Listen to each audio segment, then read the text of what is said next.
Ms. Glenn, for inviting me. I look forward to sharing with you all today. And just by way of agenda, we're going to cover a few things. One, we're going to look at the Senior Medicare Patrol and talk about what we do as a program and across the state, as well as then look at some artificial intelligence and how we use it every day, and we may not even realize it, but then also look at the scams that are developing around artificial intelligence.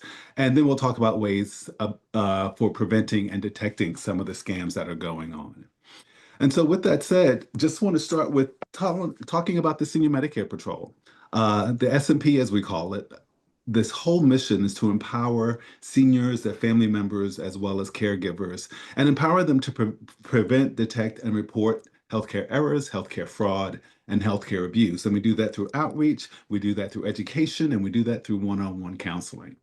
The program itself is sponsored by the U.S. Department of Health and Human Services, and they provide grants to all 50 states to run this program in each state. And so every state in the union has a senior Medicare patrol program, and they all do pretty much the same things. In Virginia, the organization that received the grant to run this program is called the Virginia Association of Area Agencies on Aging, or we call them AAAs. And so there are actually 25 area agencies on aging around the state of Virginia. They're local to all the communities. And we partner now with all 25. Instead of 23, we partner with all 25 of those agencies to run this program, which means that we have both paid and volunteer staff in each of those agencies that help us run the program. So they do outreach, meaning they go out into the community. They attend events that many of you might attend, where we set up as vendors, we Yeah. have a table, and we give out resources to seniors to help them protect themselves. But we also do educational programming. So in addition to doing online webinars like the ones we're doing today, we love to show up at churches, we show up at Lions Club meetings, we show up at VACRA, NARF meetings, anywhere there might be seniors, we like to show up and share information. We even say that if you have a cookout and you have some seniors there and you want a presentation, we'll even come to your cookout as long as you promise to share your hamburgers and hot dogs with us. But the whole idea is that we want seniors to get this information because we want seniors to be kept safe from the things that are going on out there.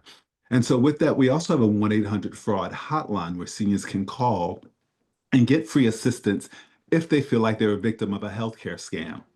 And so seniors can call us, they get free help, and we help them figure out what might be going on. They may get a bill or a statement that doesn't look correct, and we help them figure those things out. And then we love to give away information. So we have a lot of community resources, forums about different scams that are happening, ways to protect yourself. We love to give those things away so people can call us and get those things, or they can call us and ask us, invite us to come and do a presentation or to set up at vendors at any of their events they may be having. And so that's the Senior Medicare Patrol. That's what we do, and that's how we do it. With that said, we're going to jump into the presentation. And first, we're going to talk about artificial intelligence and really looking at what is artificial intelligence. As many of you probably already know, artificial intelligence, or AI as we call it, is technology that helps computers to really think and act like humans when it comes to problem solving. And so we really just made computers much smarter so that they're able to carry on activities and programs without our intervention and then assist us in some of those same things. So they almost think like people and act like people. And so we're trying to get them to be as smart as people in many ways. And so over the years, over the last few years specifically, AI has become a very a prominent part of our communities, a prominent part of our world. And so we've seen it kind of really take off in a number of ways. But what we don't realize is that we've been using AI all the time, and for a long time, I should say. I won't say all the time, but for a long time since we've got into some of this later technology. And so what I'd like to do is just look at a couple of ways that we're using AI.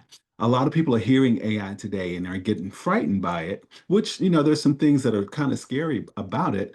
But what I want us to realize is that we've been using this for a very long time, and we really sometimes don't even realize it. Uh, Many of the ways we've used it include spell check. Spell check we've had for years. Since we've had computers or word processors, there have been spelling programs that help us spell things better. And basically, that's all artificial intelligence. There's a brain in the computer saying, "Hey, you got a word spelled wrong." So it's really helping us. If we have reminders on our calendars, or if we ever use Siri or Alexa or smart devices at home, all of that is artificial intelligence.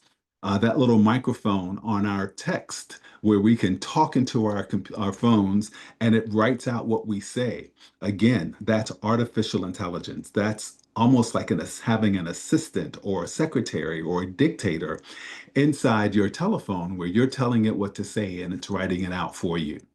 If you use a fingerprint ID or face ID on your telephone, that's all run by artificial intelligence. And if you have emails where some emails go to some boxes and some go to other boxes, all of that is run by artificial intelligence. Other things include things like GPS. If you've ever used your GPS or your maps to get to where you're going, that's artificial intelligence. Chat bots on websites. If you've ever been to a website and there's a little box that pops up and asks you if you want to chat with someone, that technology is also run by AI.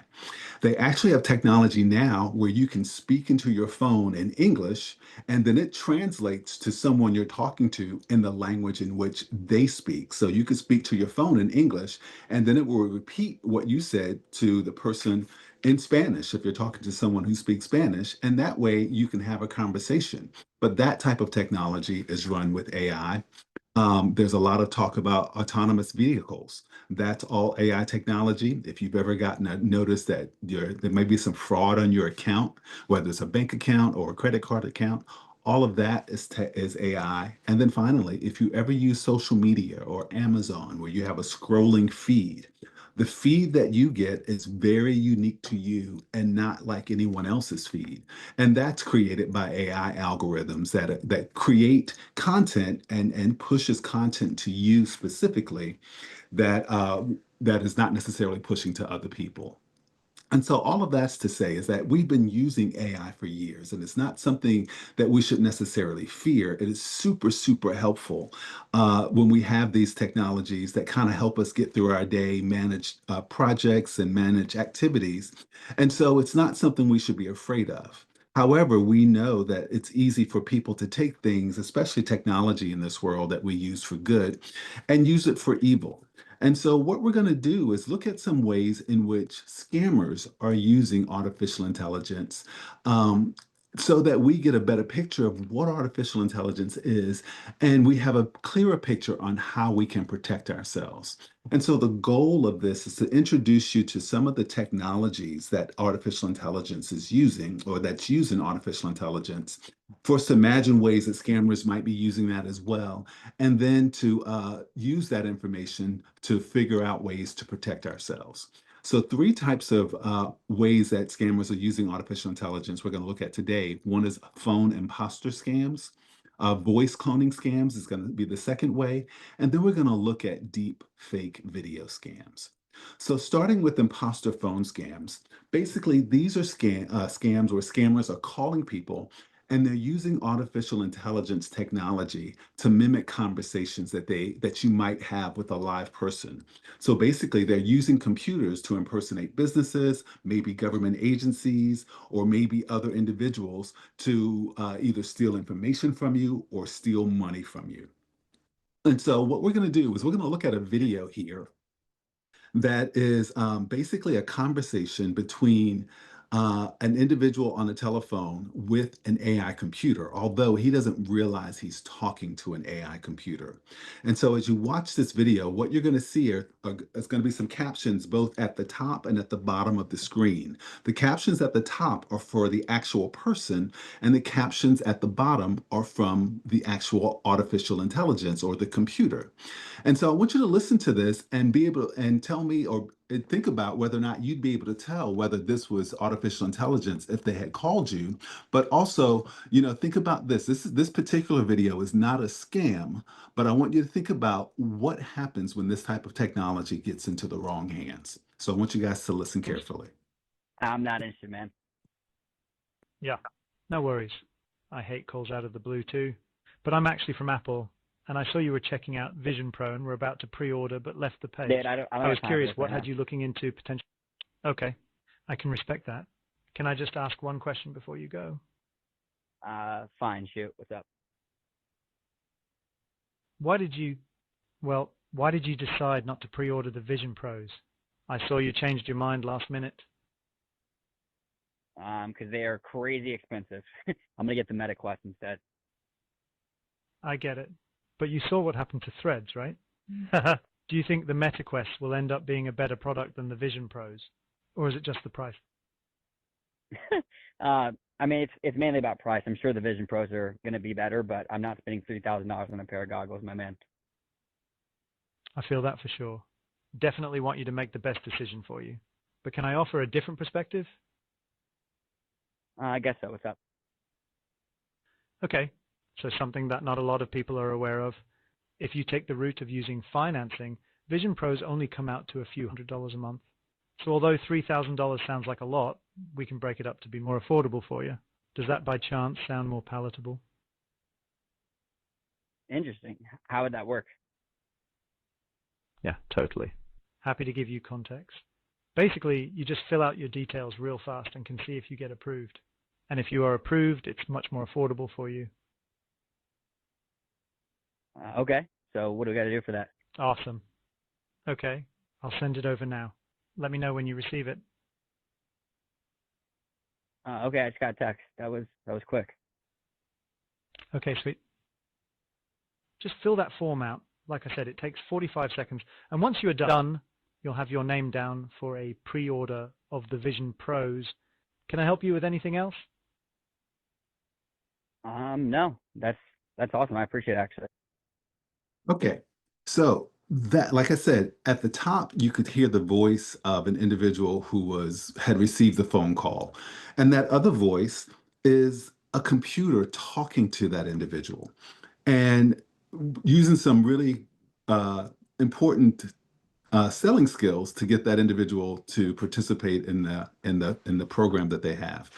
But I would love to know, I can't see your faces now, but how many people would have known whether or not that was an actual person or whether that was a computer they were talking to?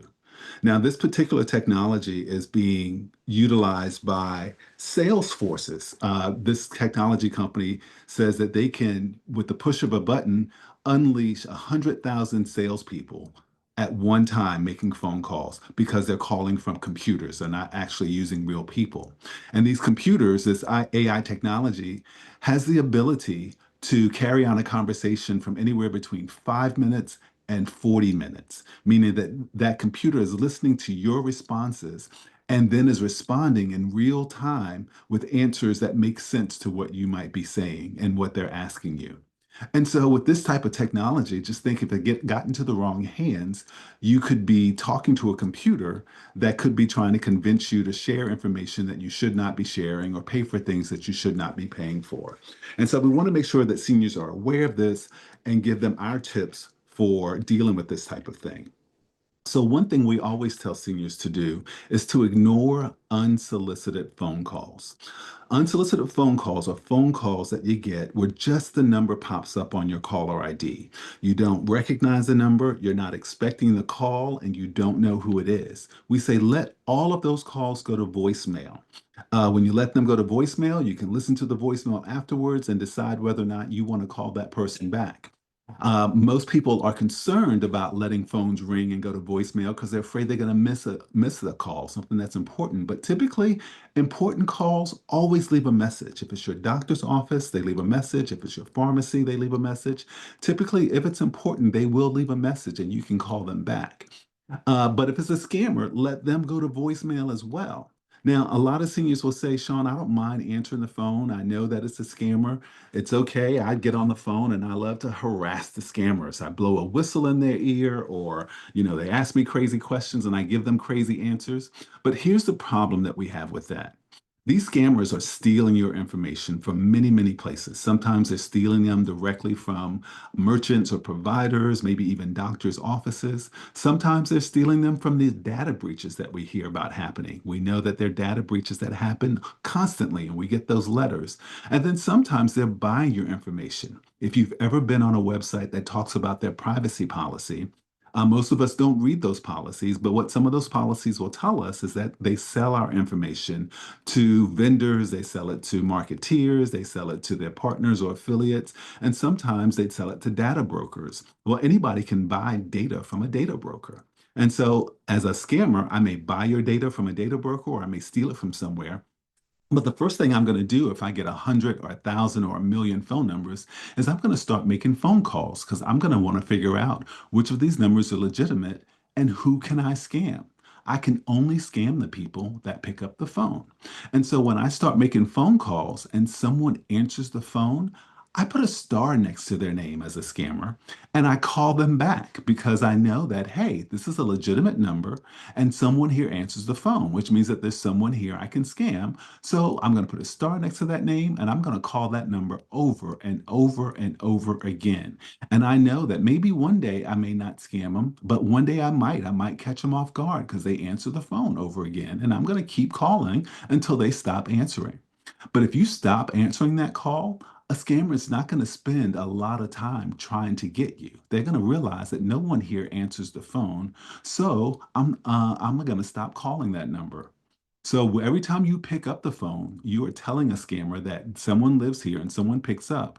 But that picking up legitimizes your number, but it makes your number more valuable. So in addition to me calling over and over again, I'm also going to sell your number to other scammers who are then going to start making phone calls to you. So we say don't answer those calls, but also we say don't always trust your caller ID.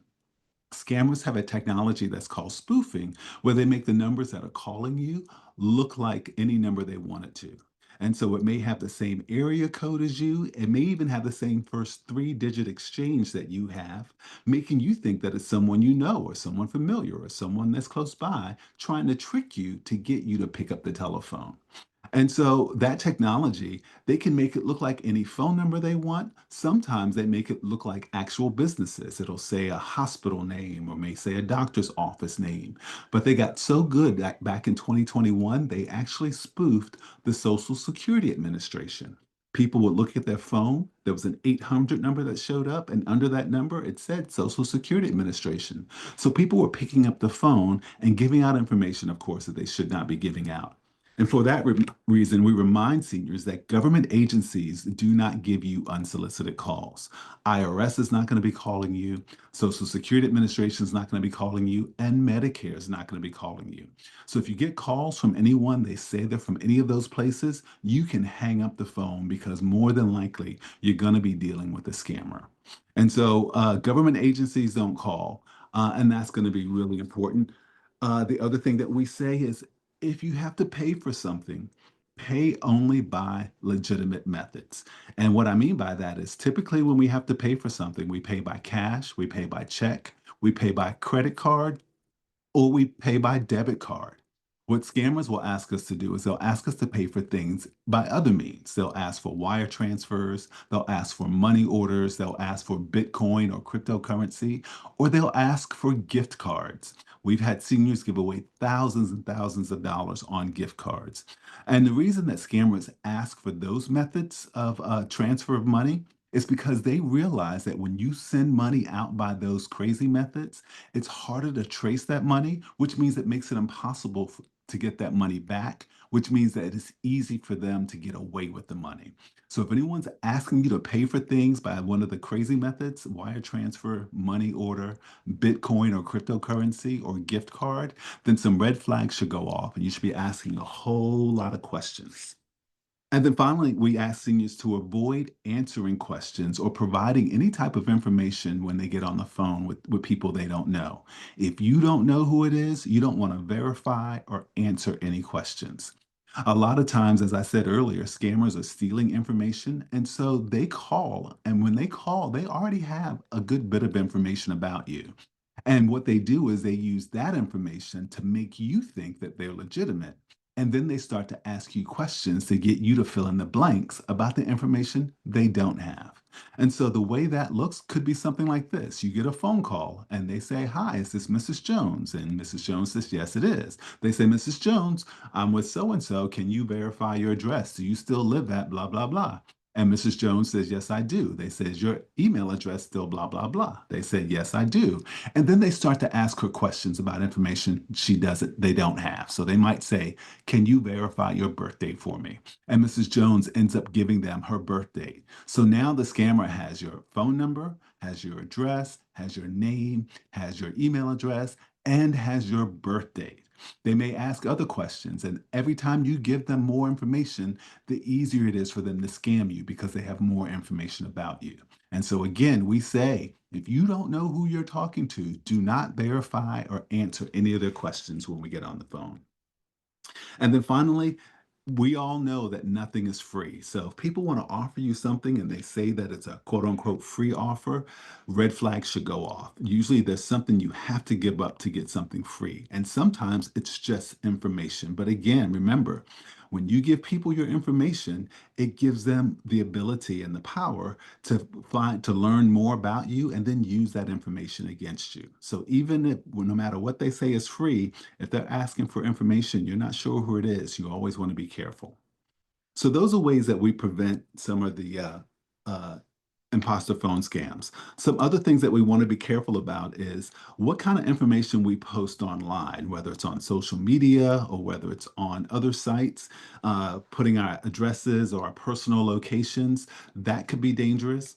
Posting while traveling. If we're posting information about where we are, then that tells people where we're not. And so if we say we're in Bahamas for a week and we're posting while we're in the Bahamas, then the scammer knows that we're not at home, and they could use that information to benefit themselves.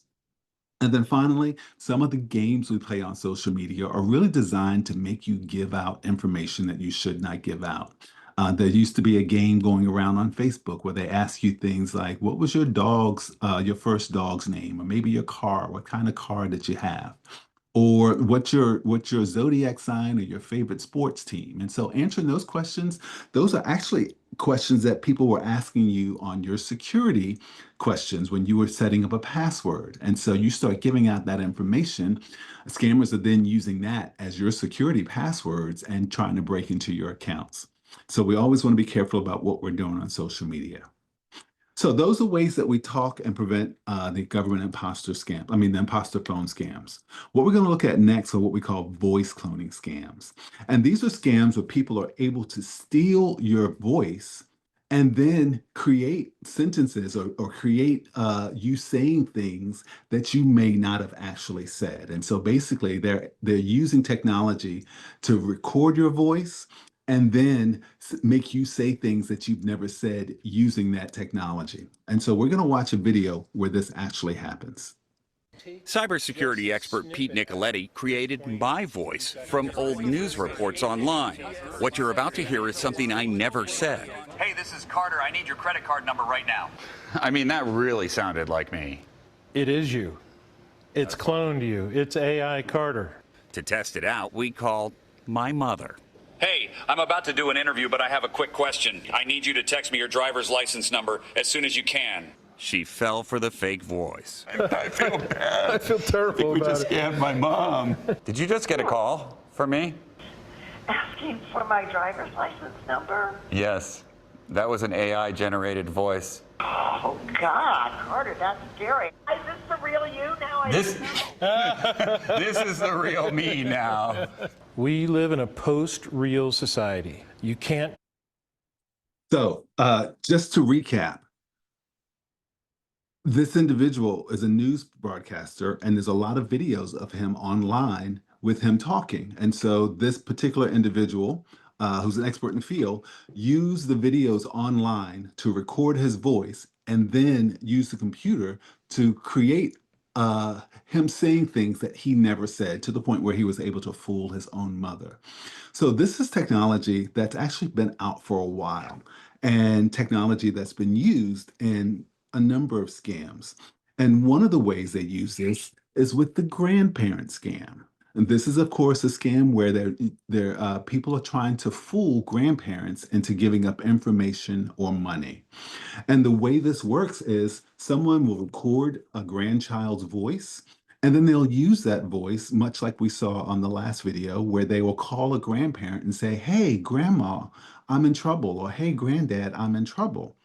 And grandparent will say, "Hey, Jimmy," or "Hey, Melissa, is that you?" And they say, "Yes, yes, I'm in trouble. I need you to send some money." And so they'll talk to the grandparent, try to explain the trouble, and the grandparent thinks they're talking to the grandchild. What the grandchild will often say too is, they don't want to involve the parent because they don't want to get in trouble. And unfortunately, some grandparents feel some endearment about that. They're like, "Oh, he called me instead of his parents." And so then they give instructions on how to deliver the money. And the instructions are usually pretty strange. They either want to give out large amounts of cash, or they're using one of the methods that we talked about earlier: wire transfer, money order, gift card, cryptocurrency, or gift cards. And so they pretend to be the grandchild. The grandparent falls for it and gives up money, only to find out later that the grandchild was not in trouble and that the grandchild was at home or wherever the grandchild was supposed to be during when the scam was happening. And so what we tell seniors not to do is we say, don't call the grandchild's name. If they call with this problem or this issue, uh, let them explain who they are. If you say, "Hey, Jimmy, is that you?" or "Hey, Melissa, is that you?" then you've just given the scammer the name of the grandchild, and they'll start to use that name, making you believe that it's really that person. We also say call the grandchild on their personal device. Even though they might give you a story as to why they may be calling from a strange number, they may say that my phone is broken or my phone is dead, or I'm not with my phone and don't have it with me because of whatever trouble I'm in. Don't believe them. Call them on that device. A lot of times, because you're dealing with a scammer, when you call that child's device, the child has the device and is in a safe place, and there's no problem. And so that way you kind of avoid the scam. We also say don't keep it a secret. What these scams try to do is they try to get you upset and they try to keep you isolated, which is why they tell you don't tell mom and dad. When we are upset and when we're isolated, we don't make great decisions. And that's one of those times where two heads are always better than one. And so it's always great to say to someone, "Hey, this is what's going on. Help me to think about what we need to do next." And someone with a clear head that's coming from the outside looking in, it's easy for them to say, "Hey, wait a minute, let's slow down and let's really think about what's going on." Otherwise, you staying isolated, you could wind up giving out money or information you shouldn't. We tell this is a scam that's really popular, this grandparent scam. And so we tell grandparents to prepare for it. Have a code word with your grandkids. And that way, if something like this pops up, you can ask the grandchild for the code word. Hey, what's the code word? And that code word could be something simple. It could be pineapple, or it could be the name of the family dog, or it could be some other name or some other object that might be important to you both that only they would know. And so using that code word could save you or save them from getting in trouble.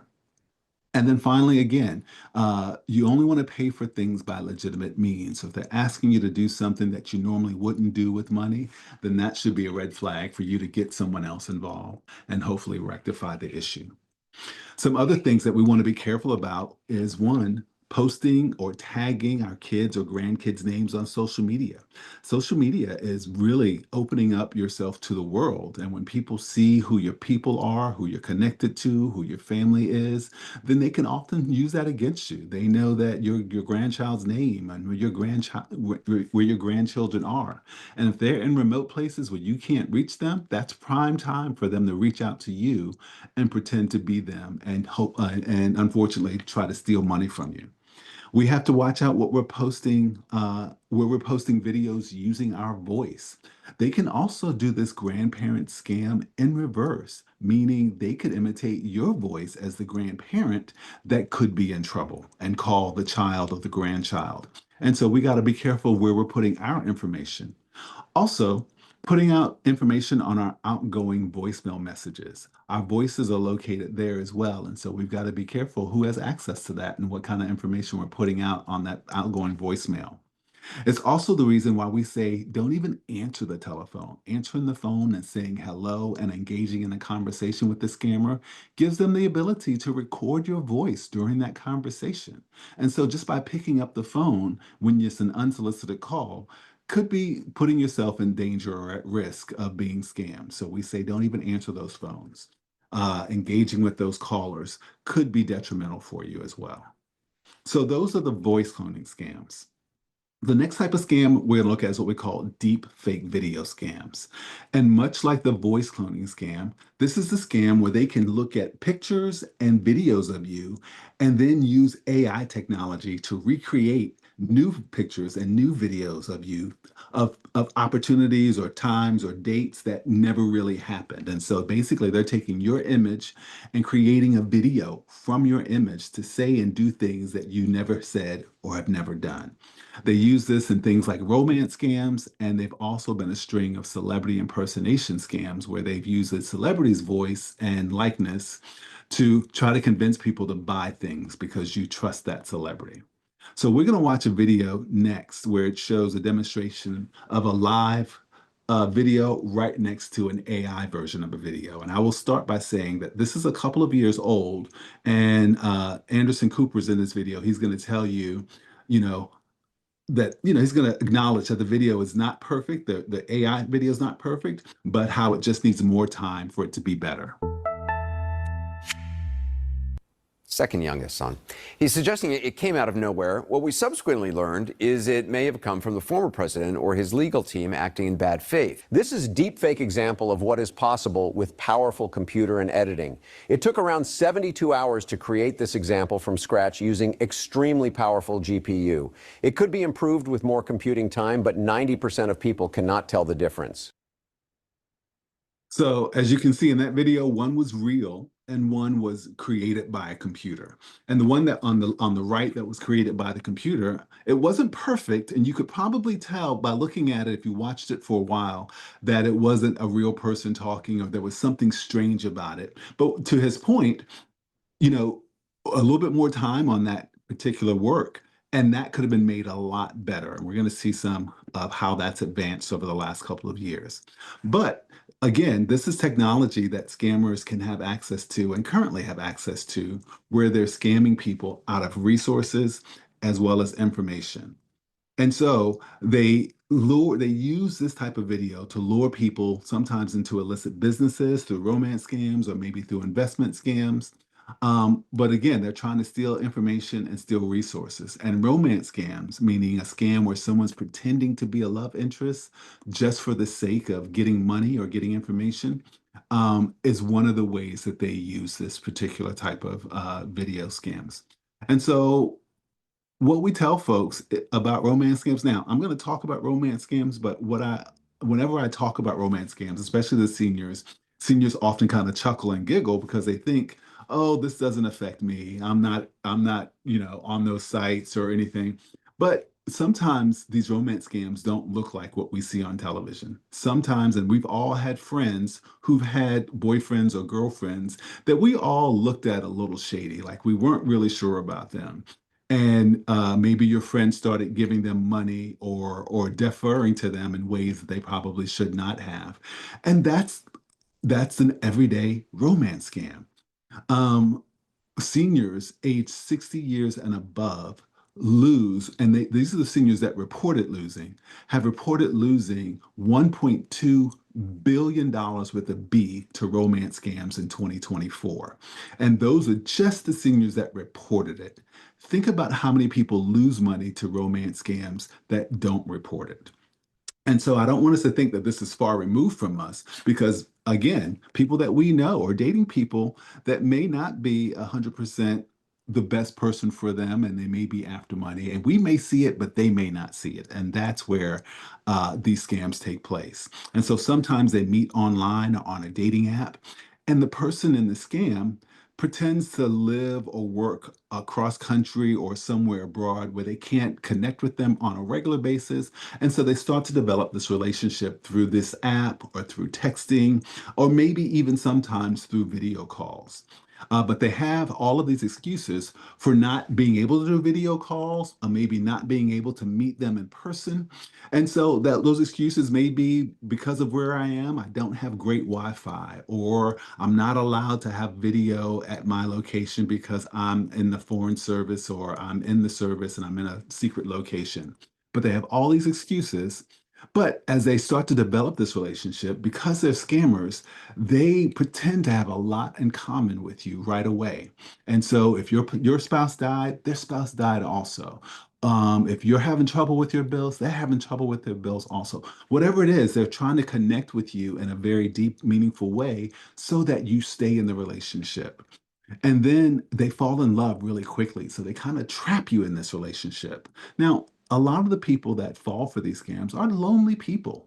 And we have a lot of lonely people in this world. In fact, COVID really kind of put a highlight on how many people are by themselves and are looking for companionship. Maybe not love, but certainly companionship. And so when someone falls in love quickly, they tend to that lonely person tends to grasp onto them and looks at them as a lifeline. And then over time, they start to either directly or indirectly start to ask for money. And so people start to give away money, not knowing that they've actually started something that may not end. What I mean is, when I say indirectly ask, they may say, "Oh, I've got a grandma or an aunt that lives near you. And gosh, she's just in so much trouble. I just don't know what I'm going to do." And because we love this person, we might say, "Oh, well, I can help you out. Here's 20 bucks or 100 bucks or whatever that person might need." Or sometimes they may be direct and they may say, "Hey, can you help me out? I'm trying to send my grandmother some money. I can send you the money if you can send it to her." And you take the steps to send the money, but then you never get repaid in return. And that just starts a process. But anyway, they start to ask for money. And we've seen people give away, a little bit of money, but we've also seen them give away hundreds of thousands, even millions of dollars to people that they thought they were in love with. And so we want people to be aware of this. Um, what we ought to also want to be cautious of are people that we can't meet in person. If we can't meet them in person and they want money from us or want to do business with us or want to have a relationship with us, that could be a red flag. Anyone who looks too good to be true. A lot of times these folks are being introduced to one another on social media apps where they have all these curated pictures that they've put up. And if these pictures all look like model pictures, and not that, none of us can pull a model, we certainly can. But if every picture looks like it's a super, super model shot, then that could be a red flag. People who fall in love too quickly. If you feel like you're being dragged into a relationship or dropped into a relationship and it feels like it's going too fast for you, you have the right to put on the brakes and say, "Hey, slow down." But that should be a red flag for you too, that anyone who's moving too fast and is not feeling the room and not connected with you, where they can't tell where you are, that could be a problem. And then anyone who continually breaks promises. A lot of these scammers keep people in the relationship by saying, "Hey, I'm coming to visit you in September." And they get all the preparations and you guys are all planning it all out. And then in September, something happens where they can't come. And so they reschedule for January. And then they get all the preparations again. And then something happens where they can't come. And so anytime people continually breaks promises, that could be a problem. And then people who ask for money continuously, of course, always pose a big problem. So we're going to watch a video of how someone used another person's image in one of these romance scams. And I want you guys to pay attention to how this all worked. This is Leah, and for the last 6 months, she's been in a relationship with this man named Christopher Rodriguez. Except Chris Rodriguez doesn't exist. It's a fake name made up by a scammer in Nigeria. And these pictures were stolen from a man whose name actually is Eric Powell. Now, Eric Powell has nothing to do with this. He has his own life and he has no idea this is even happening. But his identity has been stolen. Clearly not for the first time. And it's been used to scam Leah out of everything she has. Christopher has your social security. Yep. He has your banking information. Oh, yeah, I bought a plane ticket and was going to Florida. Hello, babe. I love you so much. I love the choices you've made, when picking all the colors in your nails. And I can't wait for you to come down to Miami. You are loved, my love. So that's the video he created. And it wasn't a video of him. Again, he stole images from an individual online and then used those images to create that video. And that's what that was one of the ways he was communicating with Leah and how he got her money. But that video, not sure what the background is in terms of, what he told her as to why the video wasn't as great as it could have been, but he could have told her anything. Oh, the Wi-Fi bad, or it was corrupted in the transfer. But all of that to say, that video was created from photographs of that one individual who had no idea what was going on. And so that's what technology can do. Now, we've come a long way with AI, especially since this video that we saw earlier. I'm going to show you this video again with Anderson Cooper. I want you to listen to what he says in that second video about how long it takes to perfect this. And I'm going to remind you again that this video with Anderson is a couple of years old. And so then we're going to watch a video where they've gotten better at it. So this is Anderson's video again. Second youngest son. He's suggesting it came out of nowhere. What we subsequently learned is it may have come from the former president or his legal team acting in bad faith. This is a deepfake example of what is possible with powerful computer and editing. It took around 72 hours to create this example from scratch using extremely powerful GPU. It could be improved with more computing time, but 90% of people cannot tell the difference. Now, as we already acknowledged, that second video that's created by AI isn't that great. I want to show you how far we've come. In a stunning development, Canada has declared war on the United States. Let's go to Joe Braxton, who is live at the border. I'm currently at the border, but there is no war. Mom, Dad, I know this looks kind of real, but it's all AI. Grandpa, I'm fine. This is just AI. You don't need to wire money to anyone. I am not in love with you.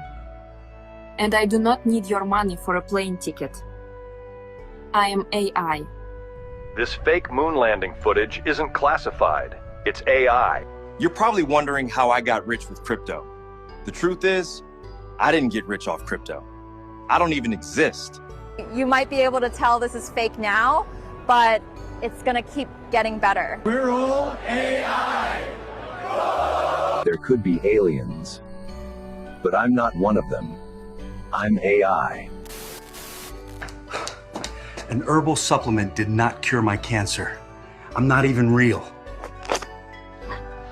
Uncle Fred, the government has not been taken over by lizard people. You don't need to send us $5,000 in gift cards because you missed jury duty. Grandma, it's not real. It's AI. It's AI. It's AI. Bro, it's AI. Fake faces. Real consequences. Think before you trust. Okay, so every face, every person, every voice in the video we just saw was all computer generated. There were no real people in that video. And that's what they're able to do with artificial intelligence now.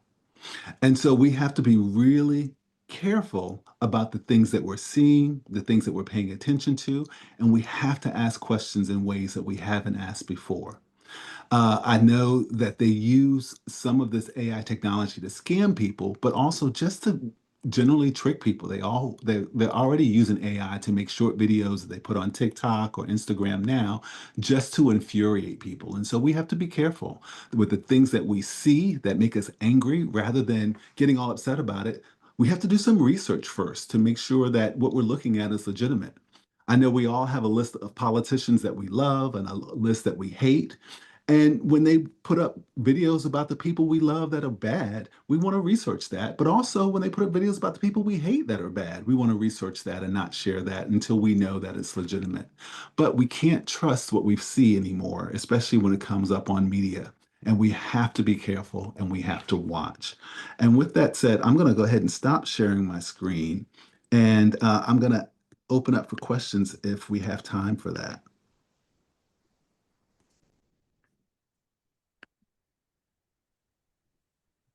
I have a question. Would you tell us that fraud number? Oh, our 1-800 number? Yes, ma'am. I'm sorry. It is 1-800-938-8885.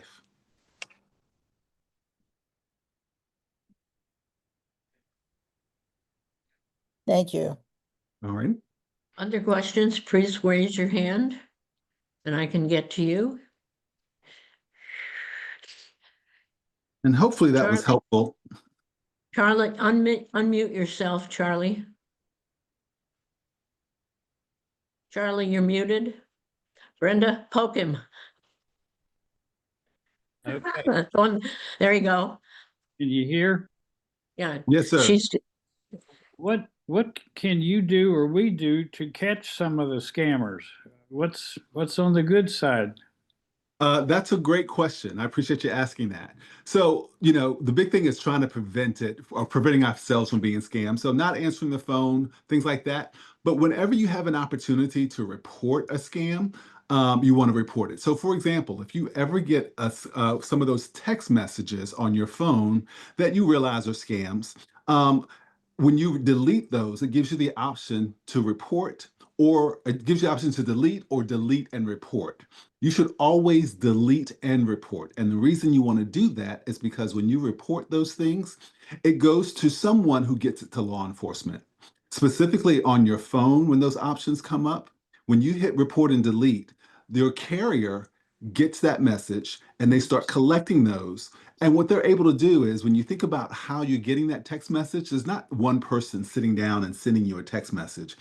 They're going to people that send these out in mass. And so there are companies that can send out 20,000 text messages at a time. And so phone companies, when you report and delete, they're able to see who's sending those text messages out. And then they're able to report them to law enforcement. So when you report and delete, or if you've ever reported and deleted in the last year, uh, our attorney general got that information and they joined with other attorney generals around the country to send the companies that were sending out those text messages cease and desist letters. And that sets them up to be able to prosecute them in the future. So every time you report, it helps us. When you call my 800 number and report some things, we share that information directly with the Office of the Inspector General. And when you think about these scammers, they're not just scamming people in Virginia, they're scamming people around the country. And so we share a national database. And so when we put that information into that database, it also goes to the OIG and they look for patterns. They start to look for the same names that are showing up. They look for the same facilities showing up. And that helps them catch the scammers and stop them. And so they get information from people like us who get information from people like you. Thank you. Thank you. Yes, sir. That was Martha. Microphone to talk. That's fine. Okay, I took it on mute. Yeah, okay, should be good. Are they able to hear you? Are y'all talking? We can hear you. I have a question. Yes, ma'am. Okay, okay. One with your grandchildren, one. Does AI just call out of the blue and hope you've got a grandchild? Or do they know that in advance? That's a great question. It depends. So they are, because they're using AI with a particular person's voice, then they're targeting a specific person. And so if they're calling you, they do know something about you and probably specifically that you have a grandchild because if they're using the voice technology, then they're actually targeting a specific person. There may be some opportunities out there where they're not targeting and then they're trying to get lucky. So it could happen both ways. I have another question. Yes, On ma'am. your Apple example. So I get this call and they're talking about something that I can buy from Apple and I don't trust it. So I hang up and I go out on Google and look up an Apple contact. Has AI gotten into that? And when I pull up an Apple contact, I'm getting another AI thing? That is such a good question. And it's a great question. So, what you outlined is exactly what we would want people to do. If they get a call, they don't trust it, hang up on the call and go online and research. Now, when you research, you do want to be careful that you're choosing the right selection. So, if anyone's ever searched on Google before, you get a number of different options. At the very top often are sponsored options, meaning they're advertisements. So you want to wade through those to make sure you're getting an actual apple.com or walmart.com, whoever you're looking for, making sure that you're getting a correct address. But your process is perfect, but to your point, yes, you do want to make sure you're searching for the very right thing, and that may take a few minutes. Martha? I have one more and then I'll let somebody else have a turn. Okay. Recently, I was on my cell phone talking to a friend outside of Richmond also on her cell phone. We talked about her knee replacement and she was moving, et cetera, et cetera. And after about 25 minutes, this little voice comes on and says, "This call is being recorded." Oh, my. And we both hung up pretty quickly. Could that have been AI getting involved at all? Um, that's a great question. I don't know that I have an answer to that. Certainly, there are technologies that allow people to listen in on other people's phones, but usually the carriers are pretty good about keeping us safe from that type of stuff. But again, technology is out there and people are really good with it. So I'm not sure where that would have come from, but it's very possible that it could have been AI. Well, I called Verizon and they didn't have a Cut clue. her off. Yeah. Yeah. Martha Cole has a question next. Yes, I have a question. You mentioned a cease and desist letter. Yes. That's probably going to be ignored. What happens then?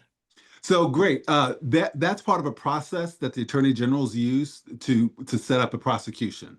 So at that point, what the attorney generals are doing, and again, this comes from, just to give everybody context, when you hit delete and report, a report goes to your phone carrier, and then your carrier gives all those reports to law enforcement so they can identify the companies that are sending out those text messages. So what law enforcement does then is they send cease and desist letters, which is the first step in the process of getting someone prosecuted. So if they ignore those letters and they continue to send out those text messages, then what law enforcement can do is actually do a lawsuit and take them to court and prosecute them for sending out fraudulent text messages.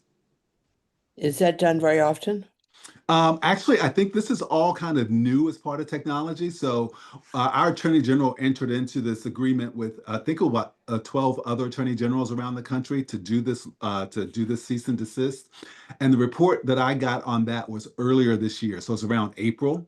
And so not sure how long that process works, but that's the process that they're going through to try to get them to stop this. So not sure where they are with that. I can check in because I got that from our local representative. So I can find out, and maybe next time I see you, I'll have an answer for you. Thanks. Dan and Connor. Dan, you have a question? Yes, another example. I got a letter from, looked like it was from the one of the local cities here that said I had a parking ticket. And all I had to do was send in $40 and that would take care of it. Turned out it was legit. I called the city and they said, "Oh, let me check." And they had a picture that the cop took of the car. They had made a mistake on the license number. But what an opportunity for a scammer to get in and give you a fake parking ticket. And some people just pay it. Yes. But don't do that.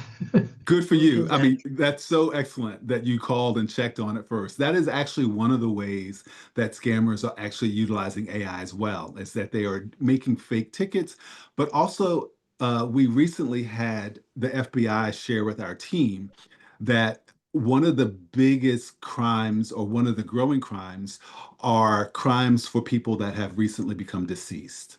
And so what scammers are doing is they are reading obituaries, and obituaries have a lot of public information. If that person has a will, wills are public. And so people can go and get a lot of information, and then they use that information. And one of the ways that they're using it is, let's say, for example, the husband passes away. Then they put these fake bills together and they send them to the wives, and making wives believe that, oh, I've been doing this business with your husband for a long time, and this is an outstanding balance. The wives being upset because their husband's passed, not being familiar with all of the billing, ends up paying for things that they shouldn't be paying for. And they're getting them from these AI generated bills and things that are being created based on what's in an obituary. So your point is tremendous, sir, that yes, if you get a bill, don't just pay it. You definitely want to research it. But if your loved one passes away, get some help with that stuff, because that's a very difficult time. And that's when you start to get targeted by criminals and scammers. Yeah. Any other questions? Chuck has his hand up. Okay, Yes, Chuck, so, and then Gene Boseman. So, Chuck? so you said report and delete. My cell phone doesn't have that option, but I have a number 7726, which I think goes to the state attorney general's office. So what I do is I forward it to the state attorney general's office and then I delete. I was wondering how you react to that. If you have that number and that goes to the state attorney general's office, I think that's awesome. I was not aware of that. So when next time I see one of my colleagues from the attorney general's office, I'll find out. But I think if you have that, that's wonderful. Yes, that works. Other questions? Miss Jean had a question, I think. Jean Bozeman? Oh, okay. She was just waving. Okay. Alrighty. Well, I've heard a number of presentations on artificial intelligence and medical fraud, but you presented us some very new and intriguing information. I'm so grateful to you, Shawn, for your presentation today. So please, thank you very much for coming today, and we will adjourn this portion of the program and move into the board meeting. Thank you again. All right. Thank you for having me, and I wish you all the safety in the world. Thank you. Thank you. Take care. Bye-bye. And before we move in.